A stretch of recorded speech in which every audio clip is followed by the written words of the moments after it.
your man, Bigg Mitch, the horror flick from Super 6. And I'm kicking in doors with 03Os.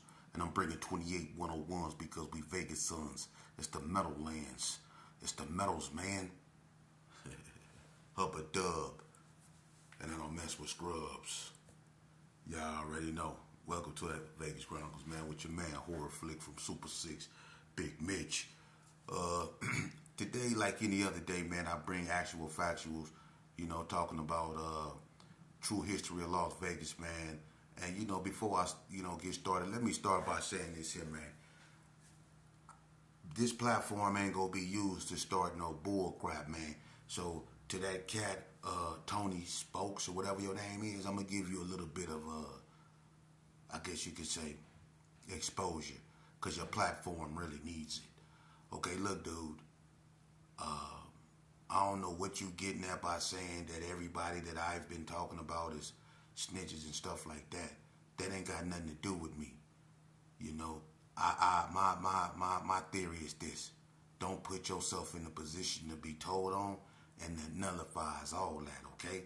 But what you not gonna do is come out of nowhere like CIA, DEA, and FBI do and come on my platform trying to start bull crap, man. That's what you not gonna do, alright? So if you want to do all that, it's other platforms that cater to your type of attention, and they probably need it more than I do. So what you do is go in and skedaddle, and if you don't like what I'm saying, I have a problem with what I'm saying, I told you we can go live since you know it all, and I'm not finna go over nothing you said because that would be giving you too much exposure like I am now. So what I'm gonna do is I'm gonna tell you like I tell everybody else. God bless you. Now scram. Today, man, I want to talk to y'all about something, man. And I can't stress this enough, man. A lot of y'all, that been through it, that been to the penitentiary, a lot of y'all that lost family members, brothers, cousins, uncles, nephews, nieces to this game.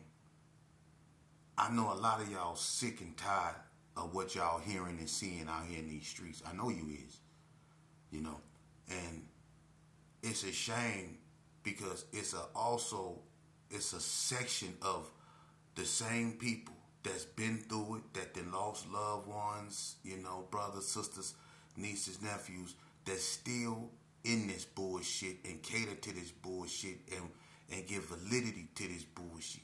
Excuse my French.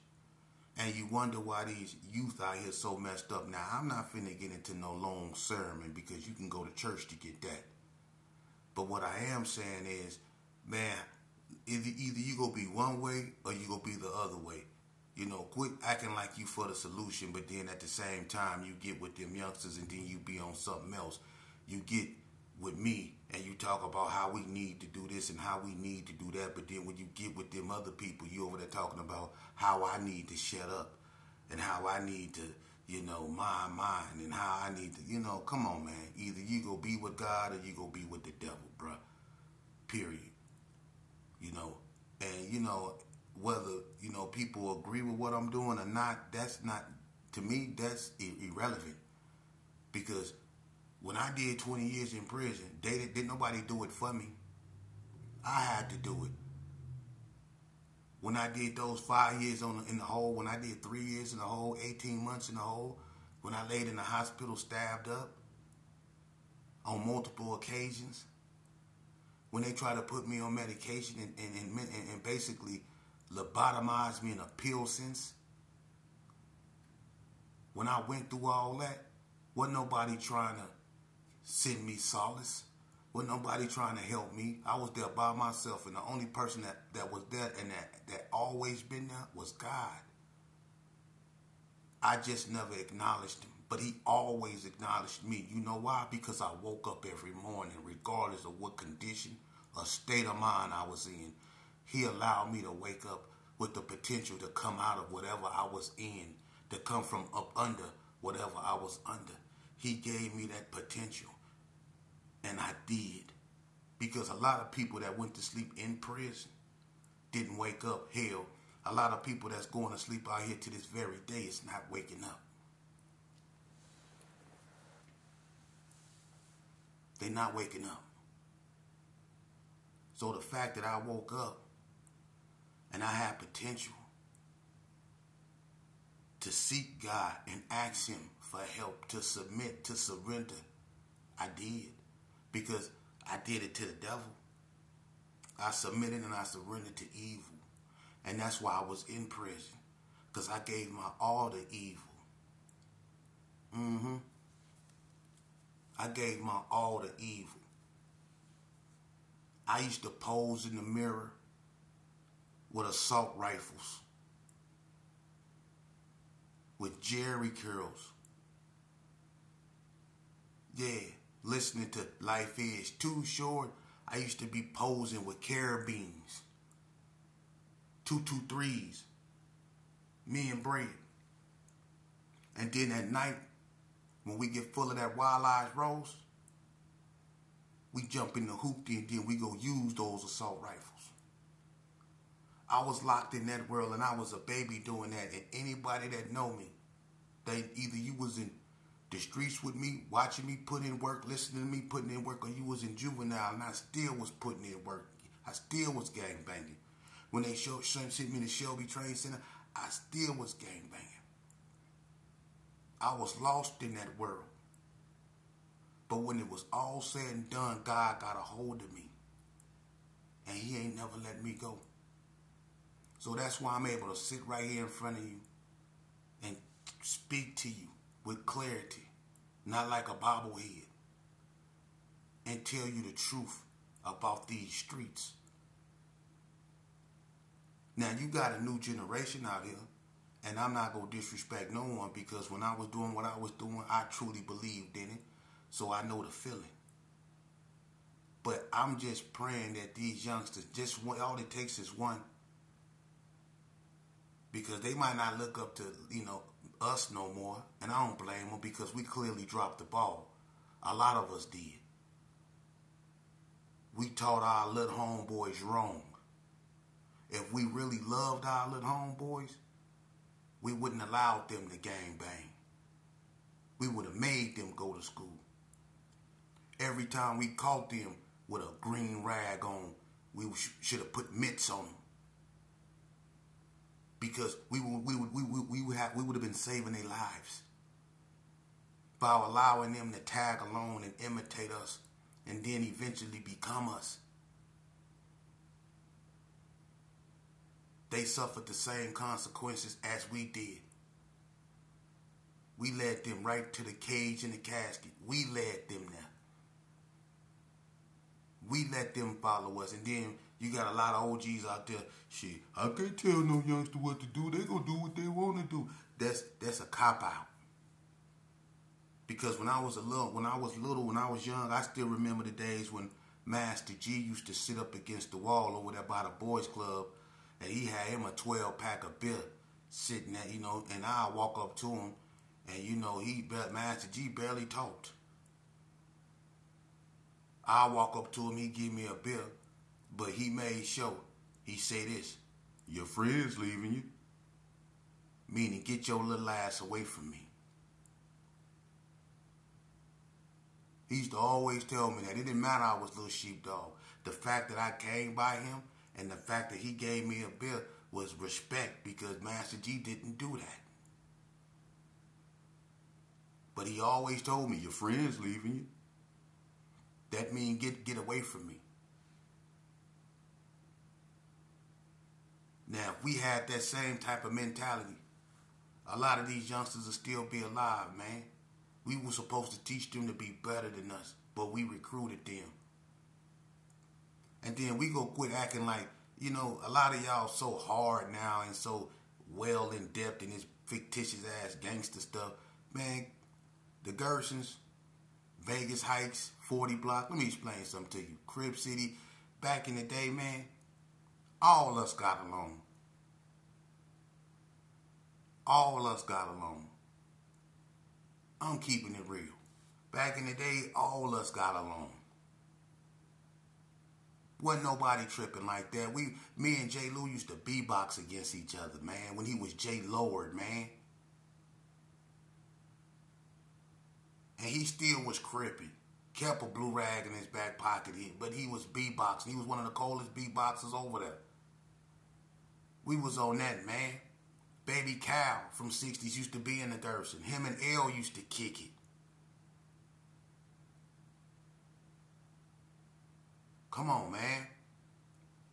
Why you think Feel Cool was with Two Piece? Feel Cool, a Crip City gangster, but Two Piece from the Gerson.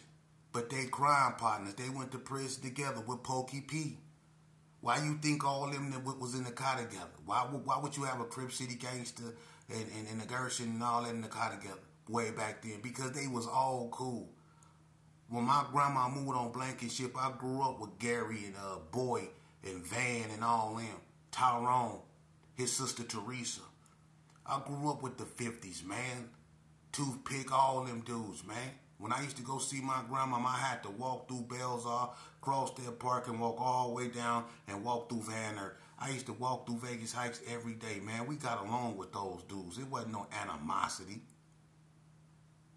In 89 is when all that bull crap started happening, man. And it was all in reaction to Donna Street, man. That's why people think Donna is so this and Donna is so that. Is because Donna, when they came out, the reaction to Donna. You know, and it wasn't 107s going over there starting ABMs. That's a damn lie.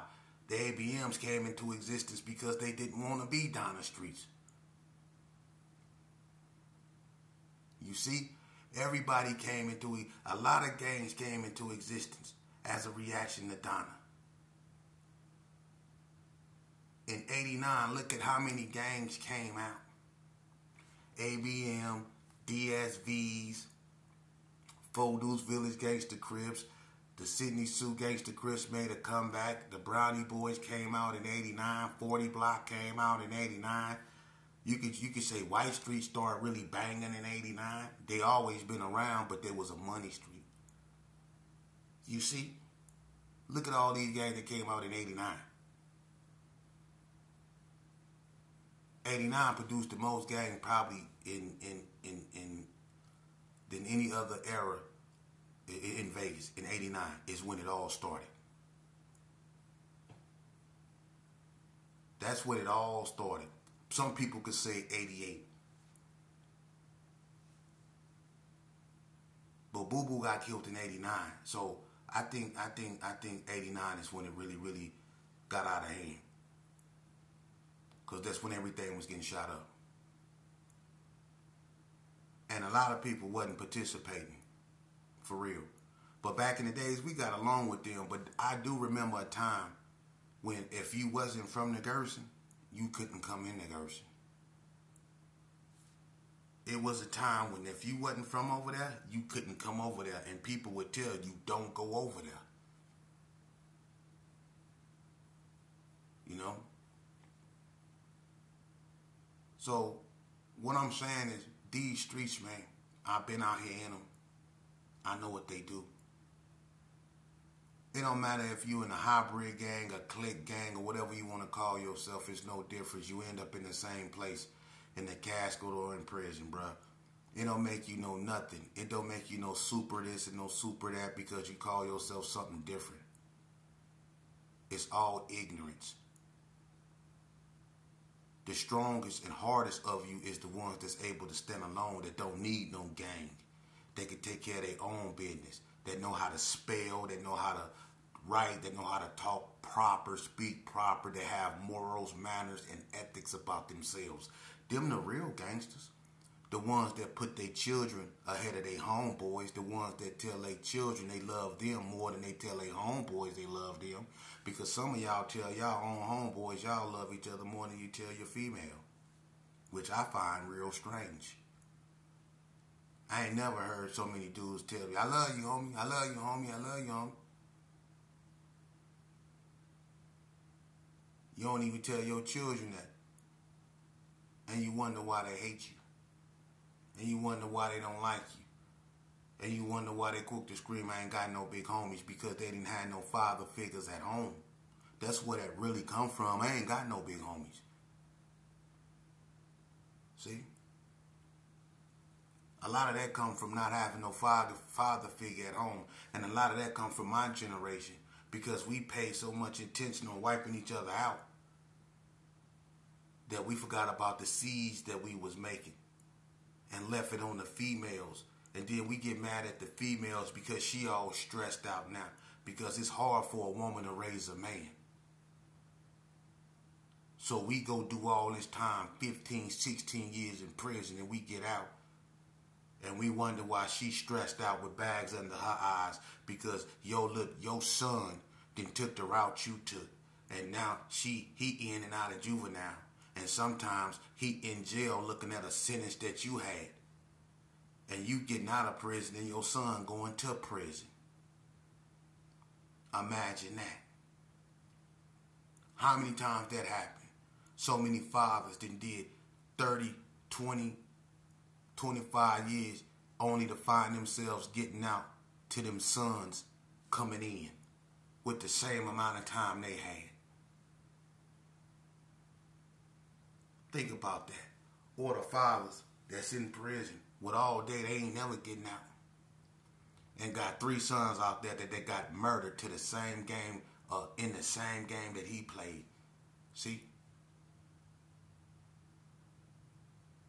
And now you got an old ass man walking around prison with some babies that's young enough to be his sons that murdered his sons.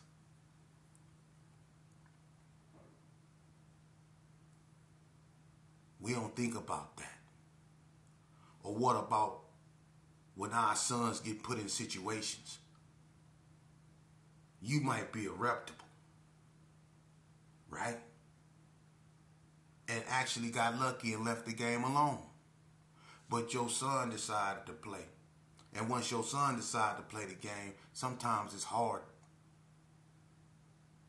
Couldn't nobody tell you nothing when you was doing it, so it'd be kind of hard to get them to listen. But what about when they get caught up and they get accused of doing this? Huh? And then it turned out to be true that they did do this. Is you go turn on your son?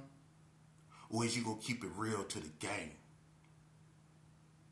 See, you know in the game when you tell certain things supposed to happen, so is you gonna keep it real to the game?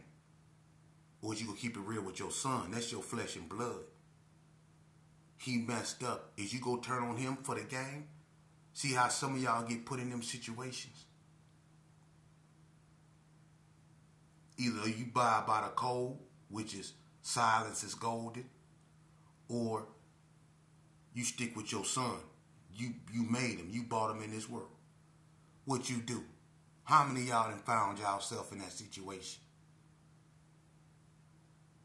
Huh? See? So, my thing is this here, man. When you come on my platform, I speak on Vegas, man, and what's going on in Vegas. You know? And my thing is this right here, man. You know, as far as the Hispanics go, you know, Vegas is unique because unlike California, unlike Arizona, unlike places like Texas, you know, and this is not being disrespectful, the Hispanics don't dominate. They never tried to. There's no racial tension like that. You know, there's no East Side versus West Side wars. Or no East Side versus, really, I don't know about East Side and North Town. You know, if it is something going on with them, it ain't turned up like that. Because ain't nobody dropping. You know, so it ain't no racial hostility out there, out here, like it is in California. It's not even like that in our prison system, even though it has been instances where it been turned up and blacks and Mexicans got into it, you know. But blacks get into it with themselves just as much or even more than they do with the Mexicans in prison. So it's not like that out here. We don't have crip modules in our jailhouses. It's so cold in our jailhouse, they'll put you in a room with a Sereno. They don't care about none of that in the county jail. They you going in the room with who you going in the room with. They'll put you in the room with the Grand Wizard of the Ku Klux Klan, and they'll put a Grand Wizard in the room with the leader of the Black Panther Party. They don't give a damn. It's not like that out here. It's not like that out here.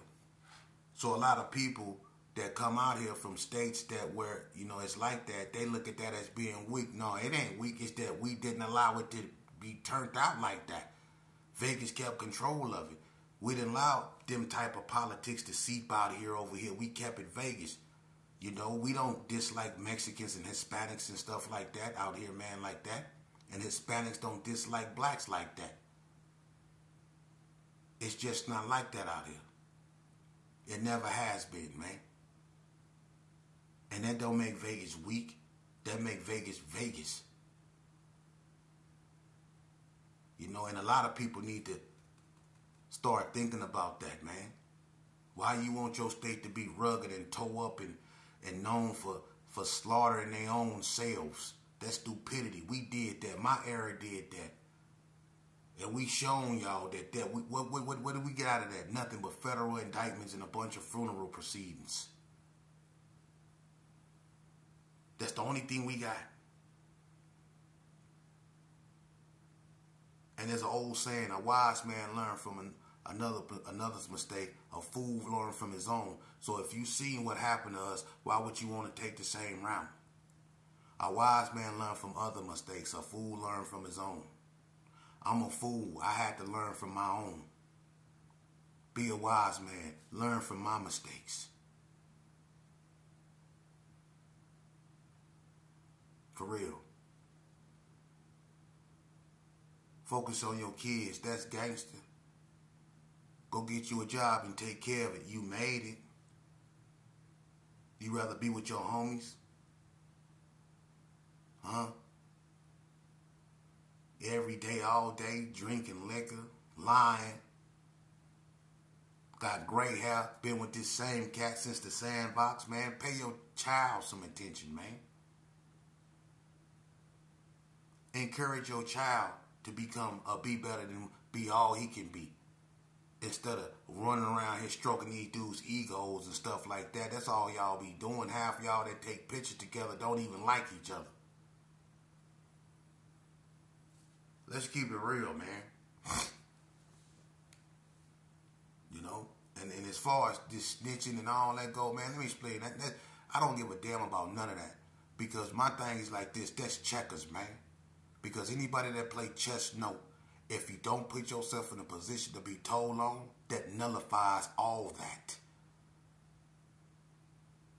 Why would I care about snitching or somebody telling? I'm not finna put myself in a position to be told on. That nullifies that. Take me out of that category. I don't need to be even thinking about that. That's what y'all on. I'm not on that. I'm on trying to stop these youth from mangling themselves and killing themselves off because I can't see no future without our youth.